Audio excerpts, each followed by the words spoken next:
Hello students, स्वागत है RBSC online classes में। जी हाँ स्टूडेंट्स, इस वीडियो में हम आपके लिए लेकर आए हैं आपकी दूसरी बुक स्नैपशॉट का पहला चैप्टर, जिसका नाम है the summer of the beautiful white horse. जी हाँ स्टूडेंट्स, ये कहानी है दो अर्मेनियन लड़कों की। एक कबीला है अर्मेनियन ट्राइब, उन लड़कों की यह कहानी है जिसके अंदर वो दोनों लड़के क्या करते हैं, एक घोड़े को ले लेते हैं और उस घोड़े की सवारी करते हैं, क्योंकि वो दोनों लड़के घोड़े के यानी घोड़े की सवारी के बहुत ही ज्यादा शौकीन होते हैं। हालांकि वो घोड़ा उनका नहीं होता है। दूसरी तरफ उनका पूरा परिवार जो है वह है उस ईमानदारी के लिए, उस घोड़े की अपने परिवार की, अपने खानदान की, अपने कबीले की ईमानदारी के लिए बहुत ज्यादा प्रसिद्ध है।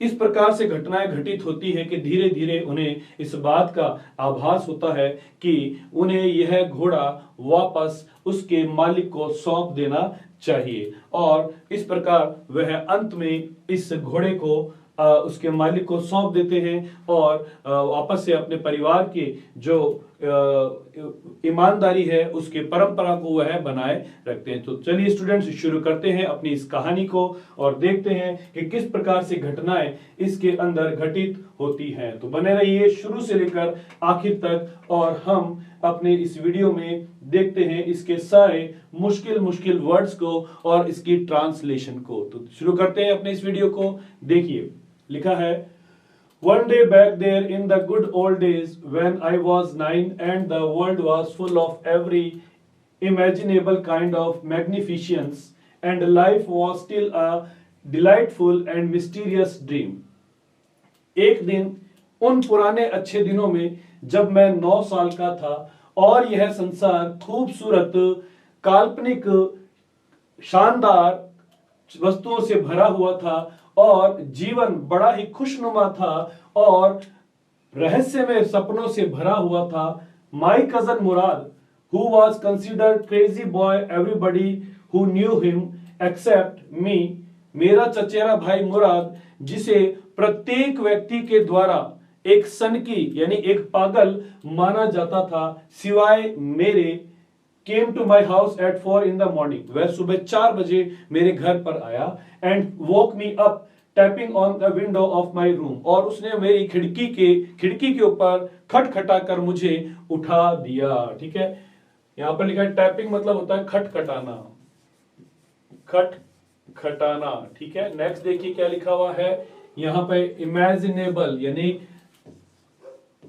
काल्पनिक। दोबारा मैं लिखता हूं आपके लिए, काल्पनिक। ठीक है, निको। ठीक है, और देखिए मैग्निफिशिएंट मतलब होता है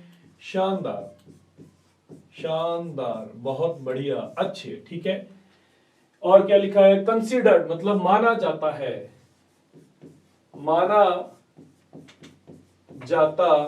है, ठीक है, चलिए आगे देखिए।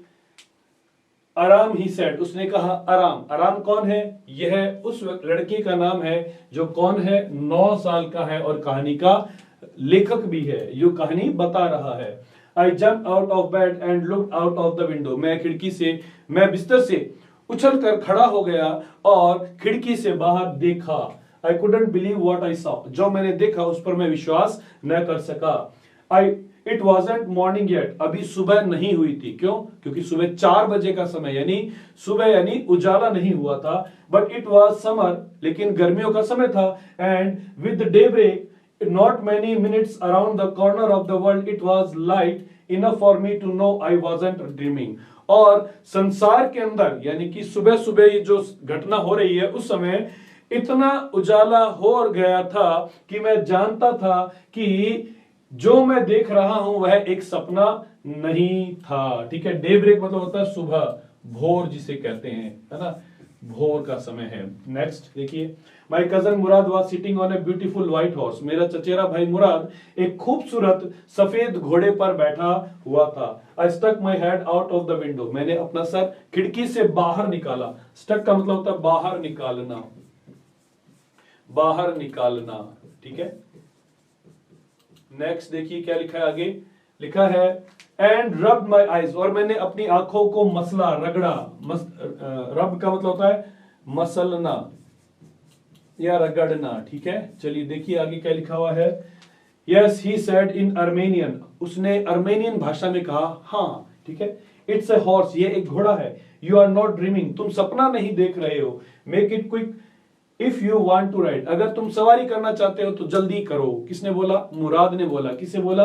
आराम को बोला है ये, ठीक है। चलिए स्क्रीनशॉट लीजिए फटाफट से, पेज को हम अप करेंगे, देखेंगे कि क्या आराम उस घोड़े की सवारी करना चाहता भी है या नहीं चाहता है। चलिए देखते हैं, पेज को करते हैं अप, और यहां पर हमारा सेकंड पेज है और शुरू करते हैं इसको हम लोग। लिखा देखो, I knew my cousin Murad enjoyed being alive more than anybody else who had ever fallen into the world by mistake. मैं जानता था कि मेरा भाई मुराद इस संसार के अंदर गलती से आए हुए उन तमाम लोगों से अधिक इंजॉय करता था, ठीक है। मतलब क्या कहना चाहता है, यानी वो खूब इंजॉय करता था, अपनी लाइफ को खूब खुलकर जीता था। But this was more than I could believe, लेकिन ये तो उससे भी अधिक था जिसके ऊपर मैं विश्वास कर सकता था। क्या अधिक था? कि उसके पास में एक सफेद कलर का घोड़ा था, एक सफेद रंग का घोड़ा था। स्टूडेंट्स, घोड़ा होना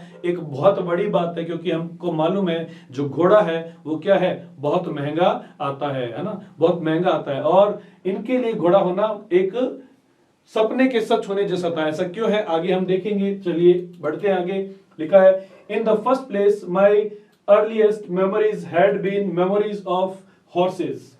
मेरी सबसे पहली जो यादें हैं उनमें एक घोड़े की यादें हैं। And my first longing had been longing to ride, और मेरी सबसे पहली जो इच्छा है वो इच्छा ये है कि मैं घोड़े की सवारी करूं। लॉन्गिंग मतलब होता है इच्छा, ठीक है। चलिए, और राइड का मतलब होता है सवारी। सवारी यहां पर मैं आपके लिए लिख देता हूं। चलिए आगे देखें क्या लिखा है। This was the wonderful part, यह एक अद्भुत हिस्सा था, बहुत ही सुहावना हिस्सा था, बहुत ही अच्छी बात थी। क्या? कि मैं घोड़े की सवारी करना चाहता था। In the second place we were poor, और दूसरी बात यह थी कि हम बहुत ज्यादा गरीब थे। तो अब हम इस बात को समझ सकते हैं कि क्या है, उसके पास घोड़ा होना क्या है, विश्वास करने से भी अलग बात है। चलिए आगे देखें।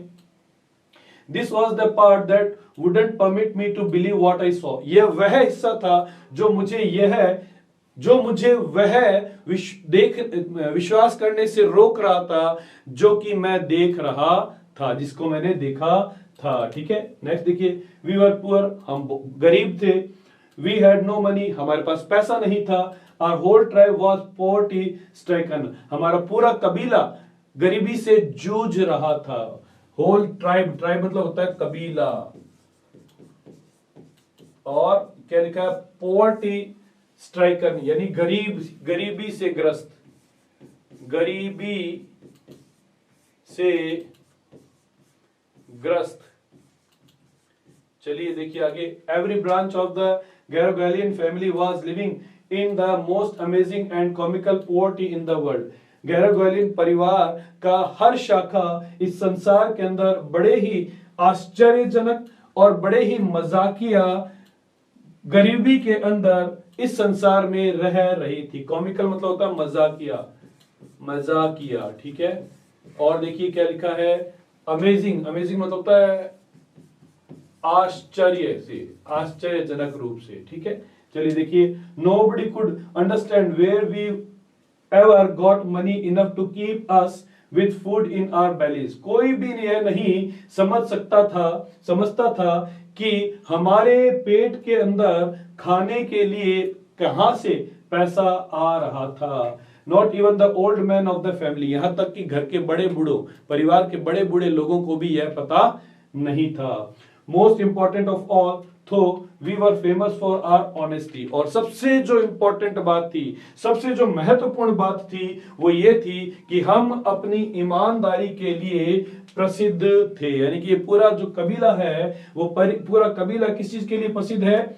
ऑनेस्टी यानी कि ईमानदारी, ईमानदारी, ठीक है। चलिए देखिए आगे क्या लिखा हुआ है। फेमस का मतलब है प्रसिद्ध, प्रसिद्ध, ठीक है। चलिए देखिए नेक्स्ट बढ़ते हैं हम लोग। We had been famous for our honesty for something like 11 centuries। हम अपने ईमानदारी के लिए लगभग पिछली 11 पीढ़ियों से 11 शताब्दियों से प्रसिद्ध थे। Even when we had been the wealthiest family in what we like to think was the world. यहां तक कि तब भी जब हम इस संसार के अंदर रहते हुए सबसे अमीर घराना हुआ करते थे। ठीक है, वी वर प्राउड फर्स्ट, हमें सबसे पहले तो इस बात का गर्व था। ऑनेस्ट नेक्स्ट, इसके बाद हम ईमानदार थे। And after that we believed in right and wrong, इसके बाद हम सही और गलत में विश्वास किया करते थे। None of us would take advantage of anybody in the world, let alone steel.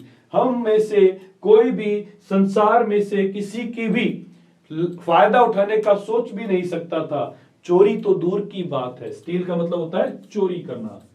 यहां पर मैं आपके लिए लिखता हूं चोरी करना। चलिए आगे देखते हैं क्या लिखा है। इससे पहले कि आगे बढ़े, फटाफट से आप इसका एक स्क्रीनशॉट ले लीजिए ताकि हम लोग इसे आगे अप कर सके और आगे बढ़ सकते हैं। देखते हैं कि आगे क्या होता है। दोनों भाई क्या सवारी करने के लिए जाते हैं या फिर दोनों भाई वहां पर इस ईमानदारी की बात को लेकर उस घोड़े को फिर से उसके मालिक को लौटा देते हैं। स्क्रीनशॉट लीजिए, बढ़ते हैं आगे, देखते हैं क्या होता है। चलिए आगे बढ़ते हैं, पेज को हम करते हैं अप और यहां से शुरू करते हैं। देखिए क्या लिखा है। कॉन्सिक्वेंटली इवन थो I could see the horse, परिणाम स्वरूप मैं घोड़े को देख सकता था। सो मैग्निफिसेंट, जो बड़ा शानदार था। इवन थो आई कुड स्मेल इट, यहां तक कि मैं उसको सूंघ सकता था, उसकी खुशबू को महसूस कर सकता था। सो लवली, और वह बड़ी ही सुंदर थी, बड़ी ही अच्छी थी। इवन थो I could hear it breathing, यहां तक कि मैं उसकी सांस लेने को भी सुन सकता था। सो एक्साइटिंग, बड़ा ही रोमांचित करने वाला था। मतलब उसको साथ में, यानी घोड़े का सांस लेना जब वो सुन रहा था तो वो क्या है, बड़ा ही रोमांचित करने वाली बात थी। I couldn't believe the horse had anything to do with my cousin Mourad or with me or with any of the other member of our family. मैं इस बात पर बिल्कुल भी विश्वास नहीं करता था कि इस घोड़े का मेरे चचेरे भाई मुराद मुझसे या मेरे परिवार के किसी और सदस्य से कुछ भी लेना देना था। मतलब उनके घर यह घोड़ा उनके किसी भी परिवार का नहीं था, उस पूरे कबीले में किसी का भी यह घोड़ा नहीं था। एस्लीप अवॉक और अवेक, चाहे मैं सोऊं चाहे मैं जागता हूं। Because I knew my cousin Murad couldn't have bought the horse, क्योंकि मैं जानता था कि मेरा भाई मुराद उस घोड़े को खरीद नहीं सकता था। And if he couldn't have bought it, और यदि उसने इसे खरीदा नहीं था, he must have stolen it, तो उसने इसे चुरा लिया था। And I refused to believe he had stolen it, और मैंने ये मानने से इनकार कर दिया। मतलब मैंने इस बात पर विश्वास नहीं करना चाहा कि उसने घोड़ा चुराया था। रिफ्यूज का मतलब होता है मना करना, मना करना। चलिए देखें आगे और क्या लिखा हुआ है। स्टोलन मतलब चुराया, चुराया, ठीक है। बॉट मतलब खरीदा, बॉट का अर्थ है खरीदा, ठीक है। नेक्स्ट और क्या लिखा है देखिए। अवेक मतलब होता है जागना, जागना, ठीक है। नेक्स्ट देखिए क्या लिखा है। चलिए आगे बढ़ते हैं और हम लोग ऑलरेडी कर चुके हैं, देखेंगे। No member of the Garoghlanian family could be a thief, Garoghlanian परिवार का कोई भी सदस्य चोर नहीं हो सकता था। I stared first at my cousin and then at the horse, पहले मैंने अपने चचेरे भाई की तरफ घूर कर देखा और उसके बाद मैंने घोड़े को घूर कर देखा। There was a pious stillness and humour in each of them, उन दोनों के ही चेहरों के ऊपर एकदम शुद्ध हास्य था और शुद्धता थी।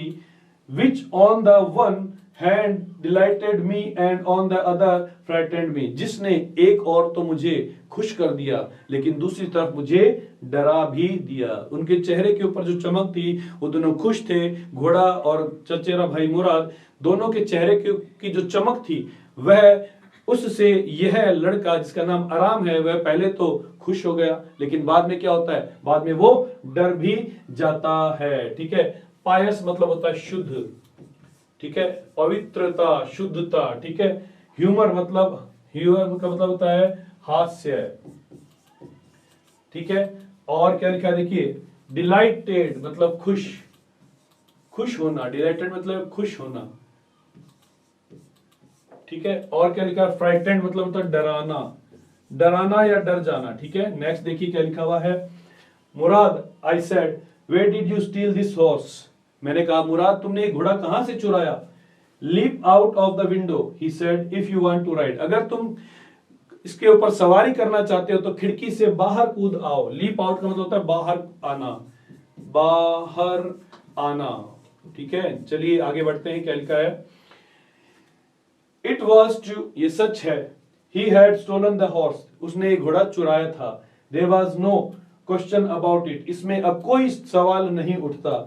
ही had come to invite me to ride on or not, वह मुझे इस बात के लिए निमंत्रित करने आया था, इनवाइट करने आया था कि मैं सवारी करूं या न करूं।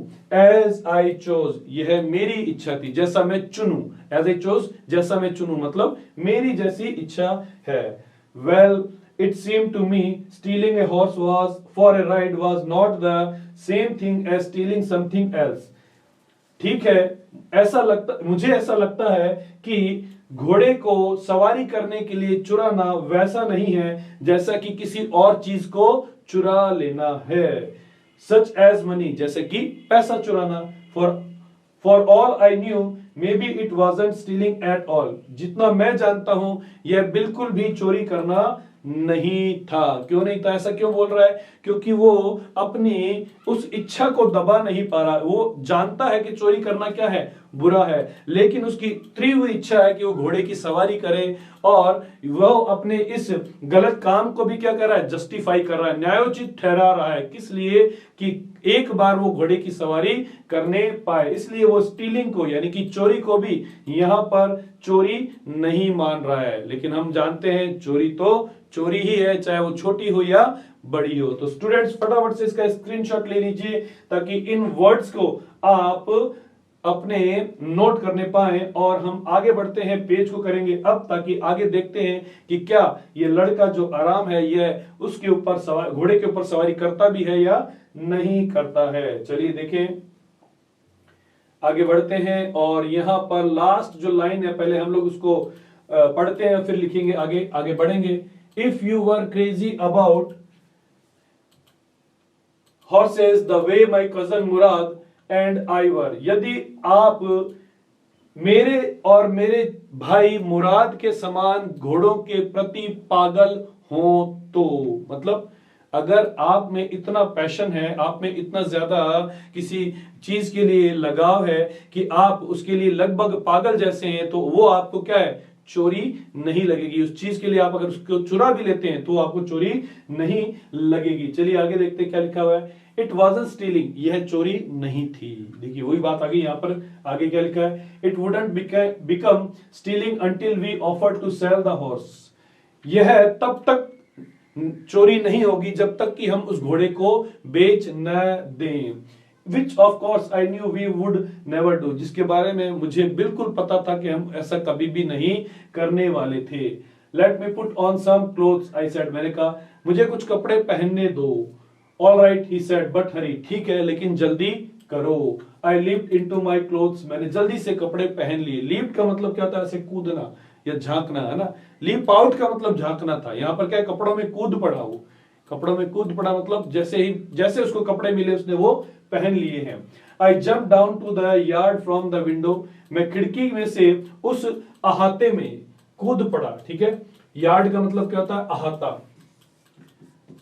अहाता घर का जो बरामदा है, घर का जो खुला है एरिया है उसे यार्ड कहते हैं। And left up onto the horse behind my cousin Mourad, और मैं अपने भाई मुराद के पीछे घोड़े पर सवार हो गया। That year we lived at the edge of town, उन दिनों हम शहर के किनारे रहा करते थे, मतलब शहर जहां पर एंड हो रहा था, जहां पर आखिरी हिस्सा था, वहां पर रह रहे थे। On walnut Avenue, walnut Avenue में, ठीक है। वॉलनट एवेन्यू क्या है, एक स्थान का नाम है, एक कॉलोनी का नाम है, ठीक है। Behind our house was the country, और हमारे घर के पीछे ग्रामीण क्षेत्र था। यहां पर कंट्री का अर्थ क्या है?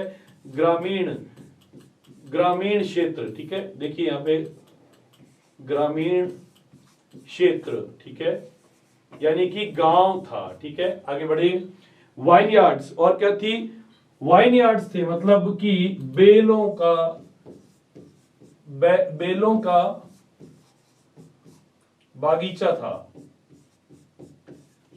बेलों का बागीचा था, ठीक है। ऑर्चर्ड्स, फलों का बागीचा था। इरिगेशन डिचेस, और सिंचाई वाले गड्ढे थे। इरिगेशन मतलब होता है सिंचाई, ठीक है, सिंचाई। आगे बढ़ते हैं, क्या लिखा है? एंड कंट्री रोड्स, और गांव की सड़क थी। In less than 3 minutes we were on Olive Avenue, 3 मिनट से भी कम समय में हम ऑलिव एवेन्यू पहुंच गए। ऑलिव एवेन्यू क्या है? जगह का नाम है, कॉलोनी का नाम है। And then the horse began to trot, और तब घोड़ा हिनहिनाने लगा। The air was new and lovely to breathe, हवा बड़ी ही ताजी थी, सांस लेने के लिए बड़ी ही अच्छी थी और ताजी थी। ताजी कैसे होती है हवा? अच्छी कैसे होती है? यानी कि वहां पॉल्यूशन कम था, सुबह सुबह का समय था, वैसे भी पॉल्यूशन कम था, और वो गांव की तरफ जा रहे थे, तो वहां की हवा कैसी थी? शुद्ध थी, ठीक है। The feel of the horse running was wonderful, घोड़े के ऊपर सवारी करने का एहसास बड़ा ही सुहावना था। My cousin Mourad, who was considered one of the craziest member of our family, मेरा चचेरा भाई मुराद, जो कि हमारे परिवार का एक सनकी सदस्य है, एक पागल सदस्य माना जाता था, उसने गाना शुरू कर दिया, गीत गाना शुरू कर दिया। I mean he began to roar, मेरा कहने का अर्थ है उसने दहाड़ना शुरू कर दिया। रोर का मतलब होता है दहाड़ना, लेकिन व्यक्ति दहाड़ता नहीं, इंसान दहाड़ता नहीं है। मतलब कि वो जो था वो बहुत ही बुरा गाना गा रहा था, ठीक है, बुरा गाना गा रहा था, बुरा गीत गा रहा था, गीत गाना, ठीक है, ठीक है। चलिए, या यूं कह सकते हैं बहुत ही वो बेसुरा गाना गा रहा था। चलिए पेज को अप करेंगे, तो आप फटाफट से स्क्रीनशॉट ले लें, और ताकि हम आगे बढ़ते हैं और इसके देखेंगे आगे क्या होता है। क्या वो गाना सुनकर कहीं बेहोश तो नहीं हो जाता है? चलिए देखते हैं, अप करें पेज को। देखिए यहां पर हम लोग अपने पेज को अप किया है, और अब देखेंगे यहां लिखा है every family has a crazy streak in the somewhere, and my cousin Murad was considered the natural descendant of the crazy streak in our tribe. हर परिवार में एक सनकी व्यक्ति होता है, और मेरा चचेरा भाई मुराद हमारे परिवार के अंदर एक सनकी सदस्य माना जाता था, जो स्वाभाविक उत्तराधिकारी था। नेचुरल डिसेंडेंट का मतलब होता है उत्तराधिकारी। नेचुरल मतलब प्राकृतिक, डिसेंडेंट मतलब उत्तराधिकारी या वंशज, वंशज लिख देते हैं, चलिए लिखने में भी आसान है ये, ठीक है। और आगे देखिए क्या लिखा हुआ है। Before him was our uncle Khosrove, an enormous man with a powerful head or black hair and the largest moustache in the San Joaquin valley, a man so furious in temper, so irritable, so impatient that he stopped anyone from talking by roaring, "It's no harm, pay no attention to it." उससे पहले, यानी कि मेरे चचेरे भाई मुराद से पहले, मेरे चाचा, जिनका नाम क्या था? खुसरो था, खुसरो उसका नाम है, चाचा का नाम है, वह एक बहुत बड़े व्यक्ति थे। इनॉर्मस का मतलब विशाल, यानी कद काठी में बड़ा था, ठीक है, कद काठी में बड़ा, ठीक है। आगे क्या लिखा है? विथ पावरफुल हेड, जिसका एक शक्तिशाली सर था, ब्लैक हेयर, काले बाल थे, and the largest moustache, moustache का मतलब होता है मूछे, मूछे, ठीक है, लार्जेस्ट मुस्टैच मतलब मूछे, इन द सैन जैकलिन, उस सैन जैकलिन की कॉलोनी में। वैली क्या है? वो वहां पे, वैली का मतलब होता है घाटी, लेकिन यहां पर इस वैली का अर्थ क्या है? एक स्थान से है, ठीक है। A man so furious in temper, एक आदमी जो जिसका व्यवहार बड़ा ही क्रोधपूर्ण था, क्रोधी था ना, गुस्सा करने वाला था। सो इरिटेबल, इरिटेबल मतलब होता है चिड़चिड़ा, चिड़चिड़ा, ठीक है। नेक्स्ट देखिए, सो इम्पेशेंट। इम्पेशेंट का मतलब होता है अधीर, अधीर, अधीर, ठीक है। चलिए आगे क्या लिखा है, that stop anyone from talking by roaring, जो कि जोर से चिल्लाकर किसी को भी उसकी बात में बीच में ही रोक देता था। क्या बोलता था वो, हर बात में हर बार एक ही बात बोलता था। क्या बोलता था, इट इज नो हार्म, कोई नुकसान नहीं है, पे नो अटेंशन टू इट, इसके ऊपर कोई ध्यान मत दो, ठीक है। हार्म का मतलब होता है नुकसान, नुकसान, ठीक है। और अटेंशन का मतलब होता है ध्यान, अटेंशन मतलब होता है ध्यान। चलिए बढ़ते हैं आगे, क्या लिखा है, दैट वॉज ऑल, इतना ही था, no matter what anybody happen to be talking about, चाहे कोई भी बात क्यों ना हो, कोई कुछ भी क्यों ना कह रहा हो। मतलब जो चाचा खुसरो थे उन्हें इस बात से कोई फर्क नहीं पड़ता था कि सामने वाला क्या बात कर रहा है, क्या बात चल रही है, उन्हें तो केवल एक ही बात बोलना आता था। कौन सी बात थी, इट्स नो हार्म, पे नो अटेंशन टू इट, कोई नुकसान नहीं है, इस पर बिल्कुल ध्यान न दें। आगे देखो, once it was his own son Arak running 8 block to the barber shop where his father was having his mustache trimmed to tell him their house was on fire। एक बार ऐसा हुआ, अब देखो ये बीच में एक कहानी बता रहा है, ये लड़का उस घोड़े वाली कहानी को छोड़ दिया है और क्या कर रहा है, एक दूसरी कहानी यहां पर बताने लगा है। क्या कह रहा है, देखिए, एक बार ऐसा हुआ कि चाचा खुसरो का बेटा जिसका नाम अराक है, वह 8 गली छोड़कर दौड़ता हुआ एक नाई की दुकान पर पहुंचा, जहां पर उसके पिताजी यानी कि चाचा खुसरो अपनी मूछों को क्या करवा रहे थे, ट्रिम करवा रहे थे, यानी कि काट छांट करवा रहे थे, यह बताने के लिए कि घर में क्या हो गया है, आग लग गई है। ट्रिम्ड का मतलब होता है काट छांट करवाना, काट छांट करवाना, ठीक है। नेक्स्ट देखिए, बार्बर मतलब होता है नाई, बार्बर मतलब नाई, ठीक है। चलिए आगे और क्या है, this man Khusro set up in the chair, यह आदमी खुसरो चेयर पर बैठा हुआ था, एंड रोड, और वो जोर से दहाड़ा यानी कि जोर से चिल्लाया, इट्स नो हार्म, इसमें कोई नुकसान नहीं है, पे नो अटेंशन टू इट, इसके ऊपर ध्यान न दें। है ना, अजीब सी बात है, बेटा क्या कह रहा है, घर में आग लग गई है, और पिता क्या कह रहा है, कोई नुकसान की बात नहीं है, ध्यान ही मत दो। देखो, the barber said but the boy says your house is on fire, नाई ने कहा, अरे लड़का कह रहा है कि तुम्हारा घर में आग लगी है।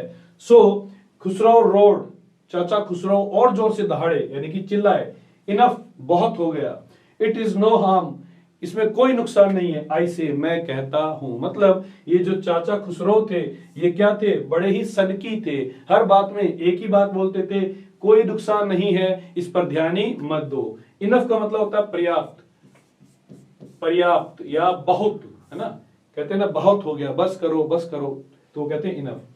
My cousin Murad was considered the natural descendant of this man, मेरा चचेरा भाई मुराद इस व्यक्ति का प्राकृतिक उत्तराधिकारी माना जाता था। मैंने ऑलरेडी यहां पर मेंशन किया, देखिए वंशज, ठीक है। आगे देखिए क्या लिखा है, आल्दो मुराद फादर वाज जोराब, हालांकि मुराद के पिताजी जोराब थे, who was practical and nothing else, जो कि एक व्यवहारिक व्यक्ति थे और कुछ नहीं थे। प्रैक्टिकल का मतलब होता है व्यवहारिक। चलिए आगे देखें, That's how it was in our tribe, हमारे कबीले में ऐसा ही था। A man could be the father of his son's flesh, एक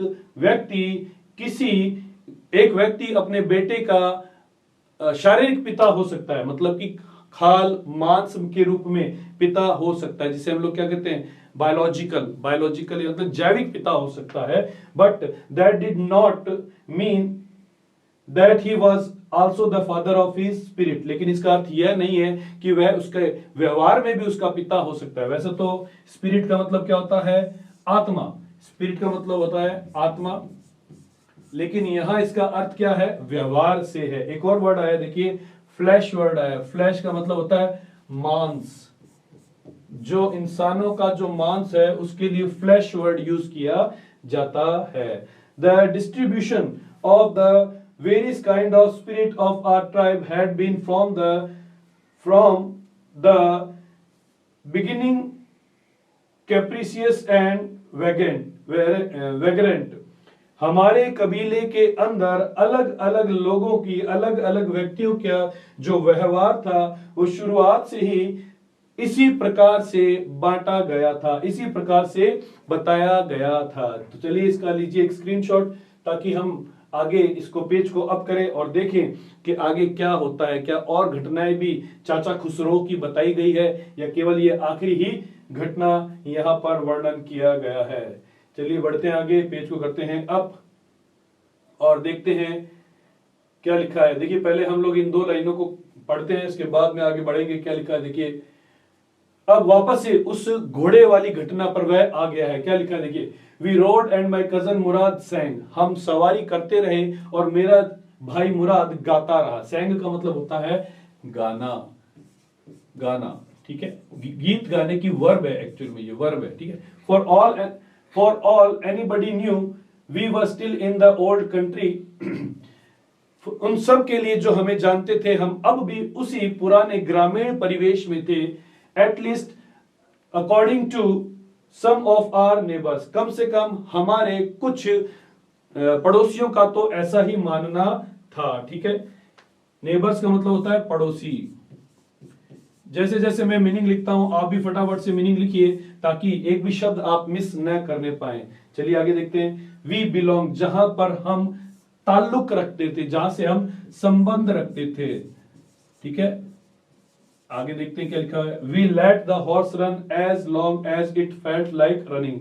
हमने घोड़े को जैसा यह चाहता था वैसा ही इसे दौड़ने दिया। मतलब जैसा घोड़ा सवार दौड़ रहा था, जिस दिशा में दौड़ रहा था, उसी दिशा में उन्होंने क्या किया, उसे जाने दिया। उसकी इच्छा के अनुसार उसे दौड़ाए रखा है, खूब दौड़ा रहे हैं घोड़ा ये, ठीक है। आगे देखो। At last my cousin Murad said get down. आखिर में मेरा चचेरा भाई मुराद ने कहा नीचे उतरो। गेट डाउन का मतलब होता है नीचे उतरना, नीचे उतरना, ठीक है। नेक्स्ट क्या लिखा है। I want to ride alone. I want to ride alone, मैं अकेला सवारी करना चाहता हूं। हम लोग देखो यहां पे थोड़ा सा करेक्शन कर लेंगे मात्रा का। देखिए नीचे के लिए नीचे उतरना, ठीक है, ऐसे लिखेंगे। ओके चलिए आगे बढ़ते हैं और इस पेज को मैं फिर से अप कर रहा हूं। आप फटाफट से स्क्रीनशॉट लीजिए, एक भी वर्ड मिस नहीं होना चाहिए, है ना। हम लोग बहुत इंपॉर्टेंट वर्ड्स यहां पर सीख रहे हैं। चलिए देखिए आगे बढ़ते हैं। आगे देखिए यहां पर पेज अप है। देखिए ये रहा, घोड़ा पे सवार हुए ये लड़का है और ये सवारी कर रहा है। चलिए आगे देखते हैं क्या लिखा हुआ है। यहां से देखते हैं, लिखा है will you let me ride alone. क्या तुम मुझे भी सवारी करने दोगे, अकेले सवारी करने दोगे। किसने पूछा, आई आस्क, यानी कि मैंने पूछा, यानी कि लेखक ने पूछा है, ठीक है। That is up to the horse, यह घोड़े के ऊपर है। माई कजन सेड, मेरे चचेरे भाई ने कहा। गेट डाउन, नीचे उतरो। The horse will let me ride, I said, मैंने कहा घोड़ा तो मुझे सवारी करने देगा। 9 साल का लड़का है, क्या कह रहा है, घोड़े पर मैं सवार कर हो जाऊंगा, ठीक है। आगे देखते हैं। We shall C, he said, उसने कहा हम देखेंगे, मतलब पहले तो मुझे सवारी करने दो, ये तो बाद की बात है। Don't forget that I have a way with the horse, मत भूलो कि मुझे घोड़ों के साथ व्यवहार करना आता है, या यूं कहें कि मुझे घोड़ों की समझ है, ठीक है। कौन बोल रहा है, ये मुराद बोल रहा है, जो उससे बड़ा है, उसका बड़ा भाई है। Well I said anyway you have with a horse I have also. मैंने कहा ठीक है, अगर तुम्हें घोड़ों की समझ है तो मुझे भी है, ठीक है। कौन बोला, ये 9 साल का लड़का, लेखक बोल रहा है, ठीक है। देखिए फॉरगेट का मतलब होता है भूलना, फॉरगेट मतलब भूलना, ठीक है। और कोई वर्ड आया इसके अंदर, देखिए और सारे वर्ड वही है। देखिए for the sake of your safety he said let us hope so. उसने कहा तुम्हारी सुरक्षा के लिए हम ऐसा ही आशा करते हैं। मतलब वो मुराद जानता था कि घोड़े के ऊपर अकेला सवारी करना एक 9 साल के बच्चे के लिए क्या है, सुरक्षित नहीं है। इसलिए वो क्या कहता है, तुम्हारी सेहत के लिए ऐसी, हम तुम्हारी सुरक्षा के लिए हम ऐसी आशा करते हैं। सेख का मतलब होता है के लिए, सेख का मतलब के लिए, ठीक है। सेफ्टी मतलब सुरक्षा, सुरक्षा। चलिए नेक्स्ट बढ़ते हैं। होप मतलब आशा करना, आशा करना। नेक्स्ट बढ़े और देखो क्या है, गेट डाउन, नीचे उतरो।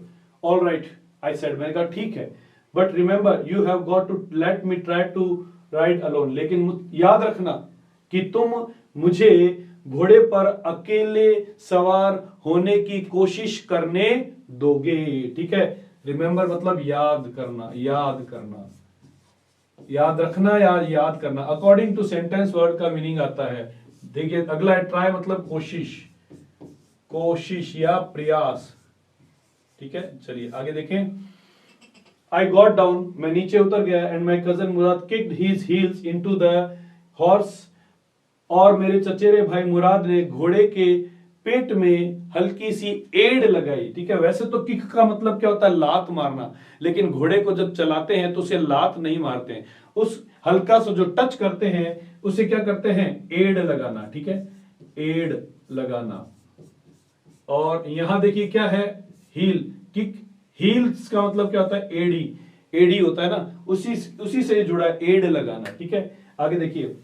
एंड शाउटेड, और वह चिल्लाया। कौन चिल्लाया, मुराद चिल्लाता, वजीर रन, वजीर दौड़ो। वजीर कौन है, घोड़े का नाम वजीर है। आगे देखिए।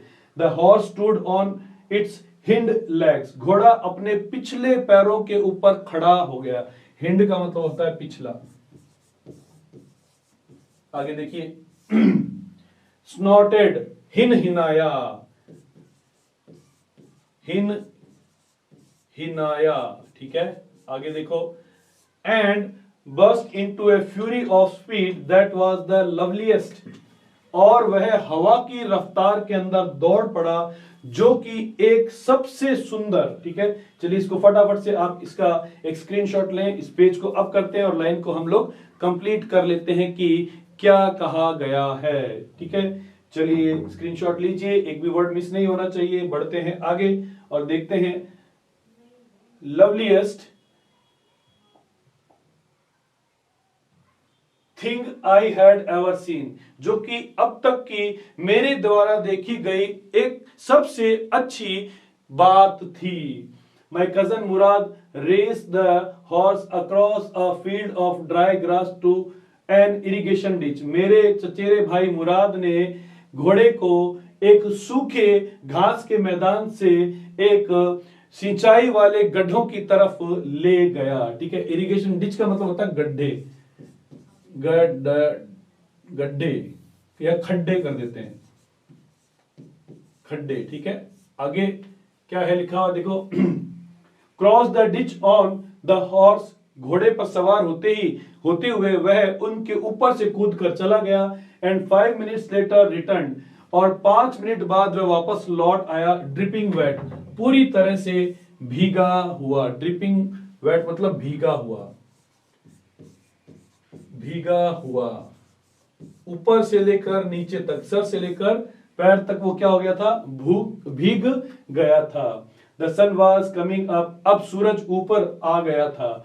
Now it's my turn to ride I said, मैंने कहा अब सवारी करने की मेरी बारी है। My cousin Mourad got off the horse, मेरा चचेरा भाई मुराद घोड़े से नीचे उतर गया। राइड ही सेड, उसने कहा सवारी करो। ठीक है, तो स्टूडेंट्स आज हम लोग इतना ही यहां तक करेंगे, इस वीडियो में इतना ही।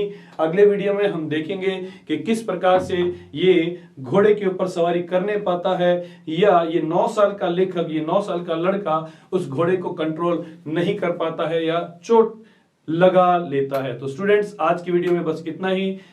Thank you very much.